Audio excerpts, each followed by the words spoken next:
The 21st of May, Finance Minister Enoch Godongwana set to present Budget 3.0 or 3.0. It's South Africa's third attempt at passing this year's national budget. The first attempt in February collapsed after coalition partners rejected the proposed VAT increase. The second version, tabled in April, that was also rejected.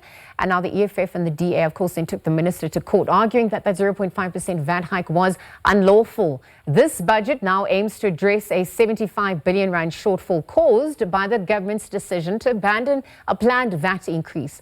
So perhaps for more on this now, we're going to be joined by economic freedom fighters, Chumani, Matiwane, as well as Willie Aucamp from Democratic Alliance.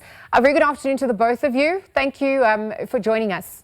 All right, let's start with Willie. I believe you are there at this point. We'll bring Chumani back into the conversation. Willie, in just a few days, obviously, our minister is set to retable the budget for 2025. We've seen S&P and other ratings agencies weigh in and the impact that our economic situation and political climate has had on, the outlook. And so as we obviously edge closer to the 21st of May, I wonder if you could weigh in. What are your expectations now that VAT, of course, is not going to be available for finance spending? There's also, lower tax revenues that he has to balance that expenditure measure with. Tell us what you're then expecting. Well, good afternoon. Yeah, let's hope this is third time lucky. We are at Budget 3.0. We saw where we came from, where on the 19th of February, we would have had a 2% VAT increase. Then on the 12th of March, it would have been a 0.5% VAT increase now, and next year another 0.5%. And the Democratic Alliance stood firm and said that we cannot tax the overburdened taxpayers of South Africa even more. And we need to have a different look at the budget. We need to look where we can cut costs, where we can improve our income by getting our revenue from SARS side better equipped. And that has happened. I can refer you to the Commissioner of SARS, Mr. Edward Kieswetter, who said that if SARS can get additional funding, they will be able to improve their capacity from 63% of collections to 67%, and that 4% will bring in another 60 billion rands into the fiscus every year. We have put cost-saving measures on the table, and I think that is where we are now. We know and we believe that we will not have any VAT increase or any other unreasonable tax increases because the South African people just can't afford that. We believe that we must do a lot to improve infrastructure spending, and I think that is what we will see in this budget. If we spend money in the right places on building roads, on improving our ports and our rail infrastructure, on bringing better medical services to the people, improving hospitals, building schools, those are all places where we must spend our money, which will improve the lives of every South African. It will create jobs, and an economy that spends on infrastructure will definitely contribute to become a growing economy.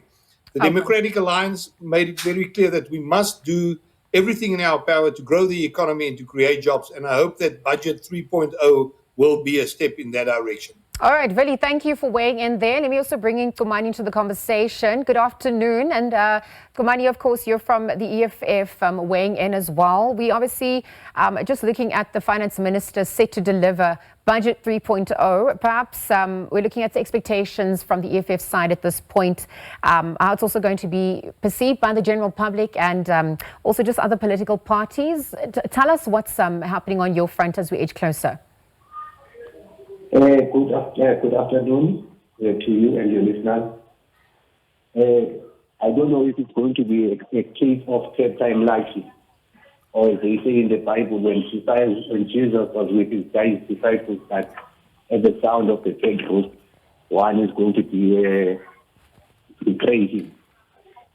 We feel as the economic freedom, we think that as the economic freedom fighters, the third attempt at the budget will be a betrayal of the people of South Africa, as the government is afraid to act against its business by introducing means of augmenting the budget through the introduction of the wealth tax, increasing corporate tax. Instead, they are going to pursue an austerity budget. That will only lead to social debt because they will cut spending to essential services in public health, in security, that is policing, and education. So it will just be a disaster for the working class and the poor. We will not benefit anything from the upcoming budget that will be proposed in Parliament. Chumani, whilst we have you there, and before I bring Willie back into the conversation, it's a tough conundrum that obviously the finance minister has to juggle given the GNU formations as well. But even just looking at the economic growth rate in South Africa and the concerns on that front, we've seen the unemployment stats being released, 32.9%. That's where we stand, growing debt levels as well. And so I wonder if we are looking at how this delayed budget to date has affected the operations of government and the overall outlook for South Africa. What does that look like from your vantage point as well? The projected economic growth by National Treasury is not realistic. They have been unable to match what they project. The economy has been growing at less than 1% per year, so which is not assisting us in fighting the global challenges of inequality, unemployment and poverty.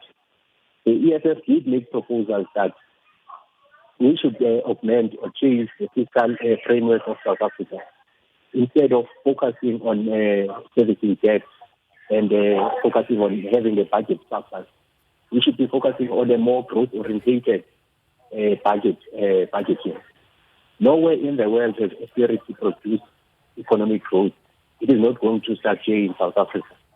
So if the EFF will make proposals that there should be a fiscal stimulus of 500 billion over a period of 3 years, additional to the 124 billion that was proposed in the last budget by the Minister of Finance. In our projections, that would give us 2.1 million jobs in the period in those 3 years. It would give us the required economic growth of between 4% and 6%, which is needed to get our economy away from stagnation into a growth pattern.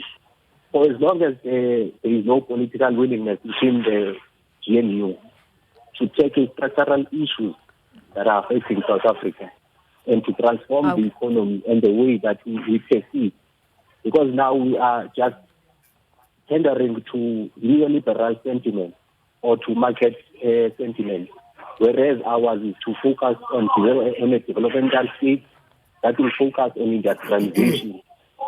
All right, Chumani, thank you. Thank you for that, because I want to just hear Willie's response as well. Willie, Chumani is saying that an austerity budget wouldn't be beneficial. You're talking about cuts in spending in important sectors such as public health, and that might have dire knock-on effects. But again, we're seeing where South Africa's unemployment rate is also sitting at. You've got global inflation. That's the macro backdrop as well. Trade wars. It's a rather interesting time and a balancing act that the finance minister obviously has to undergo. And so your leader obviously coming out to say that budget 3.0 at this point, it's looking like it's going very, very well. What's changed since your previous disagreements? And then are you fully in support of what's being proposed at this point? What's changed is a very interesting question, because in the previous attempts, we tried to persuade Minister Godongwana to listen to what we proposed to him. We believe that those were sound proposals. Unfortunately, he did not at that stage, and he steamrolled through with what he thought is the best. We are now in a government of national unity where you've got to listen to your partners. You've got to see what the proposals are. And we believe that is what has changed. We believe that the minister, through all the hype that went on with Budget 1.0 and 2.0, and the court case that the Democratic Alliance brought, where we got that court order to prevent VAT from increasing, the minister realized that for him to pass a budget that will be a step in the right direction, that will create economical growth or be a first step in that economical growth path, he needs to listen to his partners in the GNU, especially the Democratic Alliance as the ANC's biggest partner in this GNU. So I believe that has changed. from the Democratic Alliance's side, we have called for a comprehensive spending review to be undertaken. It needs to be done to find and eliminate waste, duplication. We've got such a lot of programs in government where we've put into a lot of money, but it did not give us yields and results. So to say, this is not an austerity budget. We just need to go and make sure that the money that we spend are going to be going to the right areas. We cannot have money going to CETAs that doesn't give us any results, but our hospitals are lacking behind, or our grants that people receive are insufficient, but we are funding the pockets of fat political cats. It should not be like that. We should work for the benefit of people of South Africa. Willie, obviously possibilities, probabilities being weighed up, and more questions and answers at this point, but we're edging closer to the 21st of May. I want to thank you as the DA representative, Willie Aucamp, as well as EFF representative Chumani Matiwane, ahead of the retabling of the Budget 3.0 for South Africa that's set to be delivered on the 21st of May by Finance Minister Enoch Godongwana.